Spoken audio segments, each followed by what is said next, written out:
voudrais aborder avec vous, reprendre avec vous le dossier de Jésus, de Jean-Baptiste, du Messie, de la Nouvelle Alliance, tout un ensemble de sujets qui cohabitent assez confusément dans les textes évangéliques et autres du Nouveau Testament.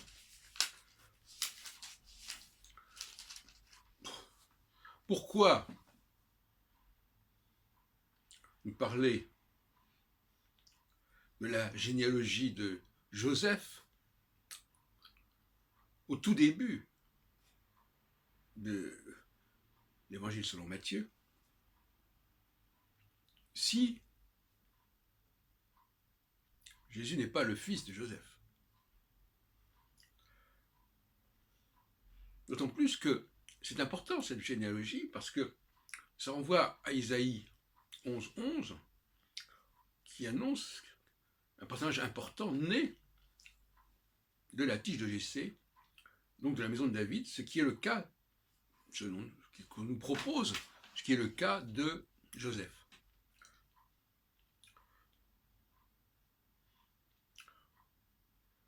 Ça légitimerait effectivement cette vocation de Jésus à être un personnage qui correspondrait à Isaïe 11.11.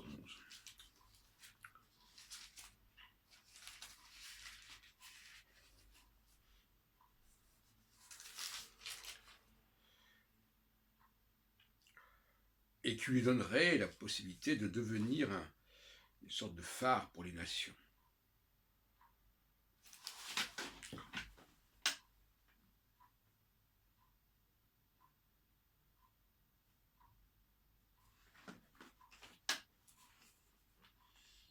Ce jour-là, le fils de Jessé sera confirmé comme un signal dressé pour les peuples de la terre. Ils viendront lui demander conseil, et la gloire de Dieu brillera là où il habitera. Ça, c'est ce qui est promis à ce descendant de Joseph, dont on dit simplement à la fin que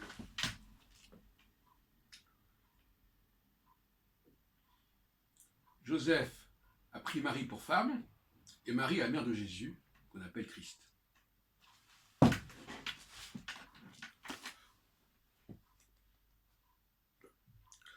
Et puis, on a, toujours dans le premier chapitre de Matthieu, un autre texte, sans transition, si ce n'est que l'on parle toujours de naissance. Et là, on nous dit que Jésus serait né par l'opération du Saint-Esprit, si on peut dire comme on dit vulgairement. Et d'ailleurs, on expliquera à Joseph en songe qu'il ne doit pas s'en formaliser pour autant. Et puis en passant, on nous dit aussi, ce qui est en rapport avec Isaïe encore, voici Isaïe 7, qu'il y a un autre enfant qui est né d'une femme et qui s'appelle Emmanuel, Immanuel, avec nous et Dieu.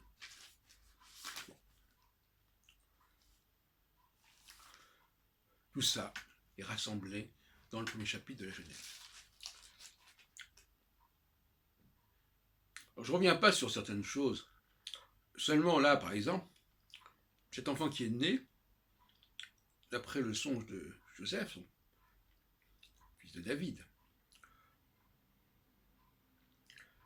eh bien, il va s'appeler Yehoshua, le Sauveur. Dieu sauve.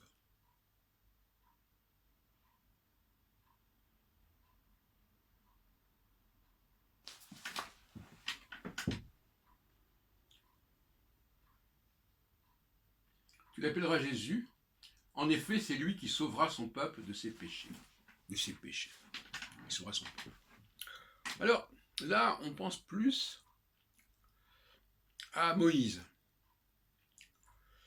Moïse qui est venu sauver, qui est venu annoncer le message de Dieu, de Yahvé, appelez-le comme vous voulez, qui est venu sauver le peuple hébreu de l'Égypte.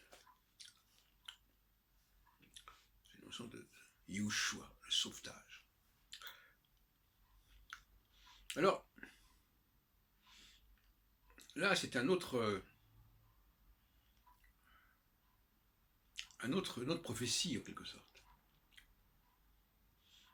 Celle du Sauveur. Le Messie n'est pas considéré comme un sauveur. Le fils de David, le rejeton de David, n'est pas considéré comme un sauveur. Ce n'est pas ce qu'il dit de lui, moi, autant que je m'en souvienne. Le Seigneur, encore parlé,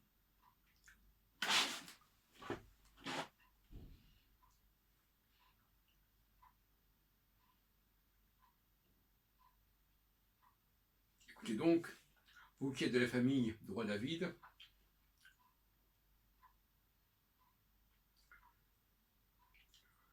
le Seigneur lui-même vous donnera un signe. Jeune femme sera enceinte, elle mettra.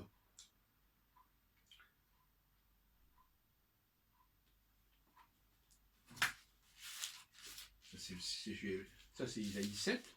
Et Isaïe 11. Une nouvelle branche poussera à partir de ses racines. L'Esprit du Seigneur reposera, il donnera la sagesse.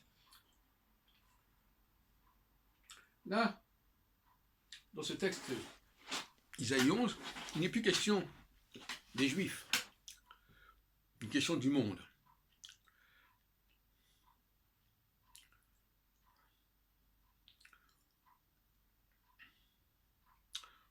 Peut-être. Là, nous sommes sur David. Donc nous avons deux personnages, deux images. Un Jésus issu de David, qui va qui va éclairer le monde, et un Jésus qui va, si on en croit Matthieu 1er chapitre, qui va en quelque sorte venir sauver le peuple hébreu. Voilà comment je vois les choses. Nous avons là deux traditions bien différentes. Deux personnages, deux facettes, deux lectures, deux scénarios. Le scénario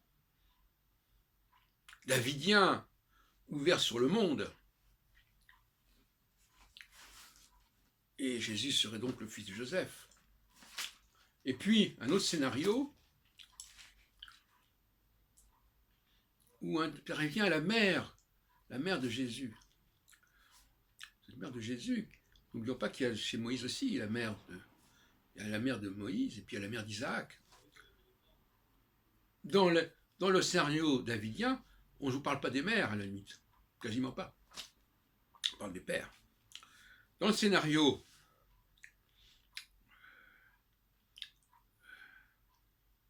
du Sauveur, la mère joue un rôle important. C'est pour ça d'ailleurs que l'on parle à deux reprises de la mère, de la femme, à la fois à propos d'Emmanuel et à la fois à propos du songe de Joseph. Ces deux scénarios s'entrechoquent.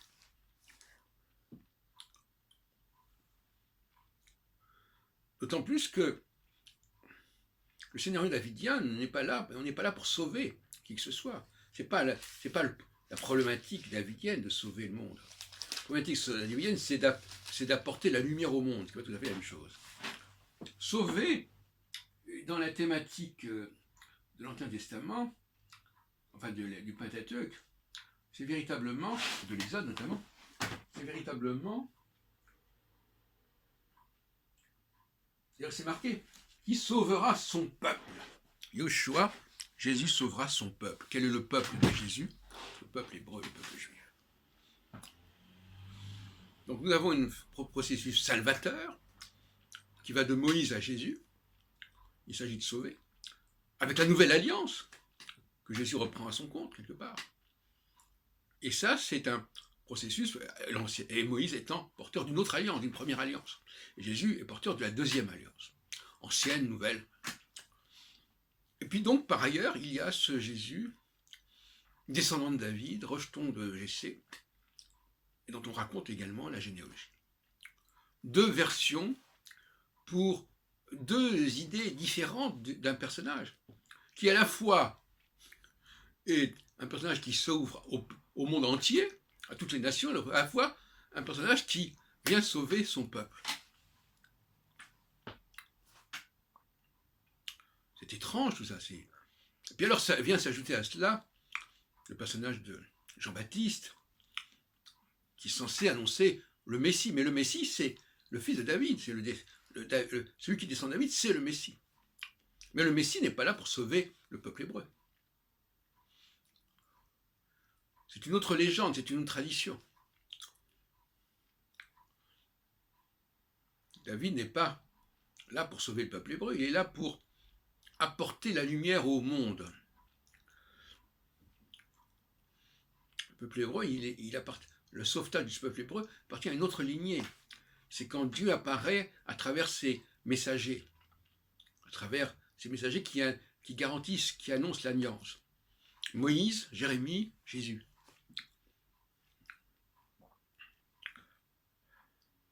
Donc finalement, tout ça s'entremêle, tout ça se juxtapose. Dès le premier chapitre de Matthieu. C'est quand même étrange tout ça.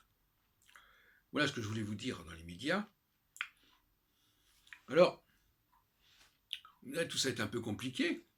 Ben oui, c'est compliqué, mais c'est pas de ma faute. C'est le texte lui-même qui est confus, qui est embrouillé, qui, de façon absolument extraordinaire, fait cohabiter deux idées, qui sont toutes les deux idées excitantes. L'un, où il s'agit de sauver le peuple hébreu, et l'autre, où il s'agit d'éclairer les nations. Puisque si on revient, et je terminerai là-dessus, sur Isaïe 11, qu'est-ce qu'on attend de celui qui est issu de Jessé? Pas du tout. On n'est plus à cette époque-là dans une problématique mosaïque. On parle d'un être qui va être reconnu par toutes les nations. C'est une autre philosophie du judaïsme. C'est plus le peuple juif n'est pas là pour être sauvé, il est là à la limite pour sauver les nations. C'est presque une inversion de problématique. Restons-en là.